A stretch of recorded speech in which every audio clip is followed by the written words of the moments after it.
Hi guys, I'm Penguini, and today I'm going to see Orange Sprunky's grave again. Let's go back.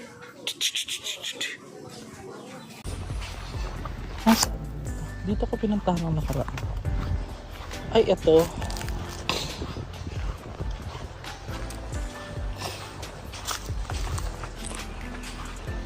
Ay, ito.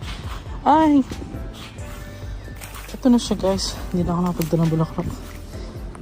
Ay, oo. Nilagyan lang ng ganito. Hindi siya parang nilagyan ng ganyan. Ito na po yung mismong puntod ni Mike Enriquez. Oo. Ang batikang radio, broadcaster, TV anchor, talagang such an honor na nakapunta po tayo dito. Pero yung nag-viral sa social media na sa pilitang excuse me po. Ay, oo. Nilagyan lang ng ganito. Hindi siya parang nilagyan ng ganyan. Napakasimple. Hindi ko alam kung kaano-ano yung itong nandito sa gilid. Ito na po siya. So, hindi namin kayo tatantanan, guys. Yan. Si Miguel C. Enriquez. Pinanganak noong September 29, 1951 at August 29, 2023. Sabihin, Master, nagpunta ka na dyan noong nakaraan. Dinaanan ko lang po ito kasi papunta tayo sa puntod ni Joey Vega dahil pupuntahan natin yung puntod ng kanyang ina na kamamatay lang din, mga master. Ito.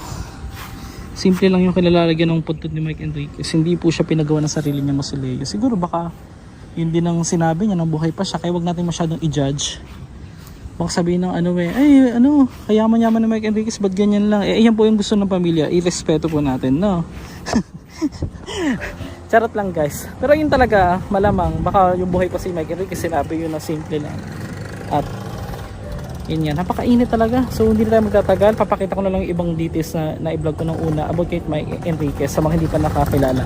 Sa mga Gen Z naman, sigurado naman naabutan nyo yan, no? Kasi talagang batikan na broadcaster sa Pilipinas itong si Mike Enriquez na hindi tayo tinantanan, na bandang huli natantanan niya na tayo nung andito na po siya sa kanyang resting place dito po sa